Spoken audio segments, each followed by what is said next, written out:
আল্লাহর হাবিব সাল্লাল্লাহু আলাইহি সাল্লাম এভাবে একটা বড় মজলিসে ওয়াজ করতেছে আর বলেছে এখন এখানে একজন সাহাবী এসে প্রবেশ করবে, সাহাবীটি জান্নাতি।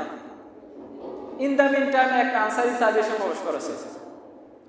আল্লাহর হাবিব সাল্লাল্লাহু আলাইহি সাল্লাম আরেকটি বড় মজলিসে ওয়াজ করলেন আর বললেন এখানে একজন সাহাবী এসে প্রবেশ করবে, সাহাবীটি জান্নাতি। সাহাবীটি কি?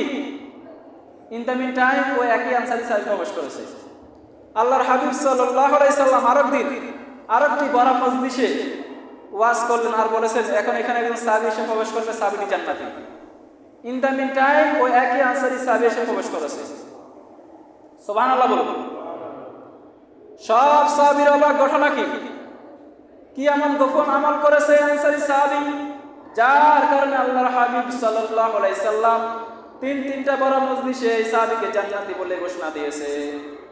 সব সাহাবীদের মধ্যে সাইয়েদনা আব্দুল্লাহ ইবনে আমর ইবনে আস গোপন তথ্য খোঁজার জন্য সাহাবীর বাড়িতে চলে যায়। সাহাবীকে সালাম দিয়ে বলেছে, আনসারী সাহাবী আমার বাবার সাথে ঝগড়া হয়েছে, 3 দিন তোমার বাড়িতে মেহমান হতে চাই। কয়দিন? আমার বাবার সাথে ঝগড়া হয়েছে, 3 দিন তোমার বাড়িতে মেহমান হতে চাই। আনসারী সাহাবী বলেছে, কংগ্রেচুলেশন, সুস্বাগতম, আপনি আমার বাড়িতে মেহমান হবেন, এটা তো ভাগ্যের কথা।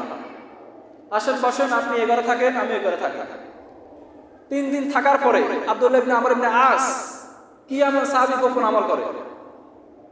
3 দিন থাকার পরে দেখলেন যে আমিও নামাজ পড়ি, সেও নামাজ পড়ে, আমিও প্রতিদিন কোরআন তেলাওয়াত করি, সে কোরআন তেলাওয়াত করে, আমি প্রতিদিন তাহাজ্জুদ পড়ি, সেও তাহাজ্জুদ পড়ে, আমি যা যা আমল করি সেও তা আমল করে, বরং আমার চাইতে সে আমল কম করে। কেন? আল্লাহর হাবিব সাল্লাল্লাহু আলাইহি ওয়াসাল্লাম তাকে জান্নাতি বলে ঘোষণা দিয়েছে। সে চিন্তা করতেছে। 3 দিন থাকার পরে আনসারী সাহাবীকে বলেছে, আনসারী সাহাবী আসলে আমার বাবার সাথে আমার কোনো ঝগড়া হয় না, আল্লাহর হাবিব সাল্লাল্লাহু আলাইহি ওয়াসাল্লাম তিনটা বড় মজলিসে তোমাকে জান্নাতি বলে ঘোষণা দিয়েছে, এই জন্য আমি দেখার জন্য এসেছি। কিন্তু 3 দিন থাকার পরে তোমার ভিতরে বিশেষ তো কোনো আমল আমি দেখতে পেলাম না।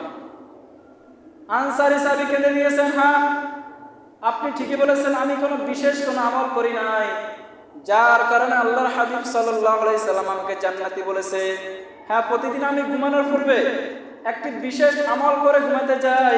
আমার সাথে দিনের বেলা কার সাথে ঝগড়া হয়েছে, কি আমার মনে কষ্ট দিয়েছে, আমি প্রত্যেককে মাফ করে দিয়ে প্রশান্ত একটা আত্মা নিয়ে ঘুমাতে যাই। হয়তো এই আমলটি ভালো লাগার কারণে আল্লাহর হাবিব সাল্লাল্লাহু আলাইহি সাল্লাম আমাকে জান্নাতি বলেছে।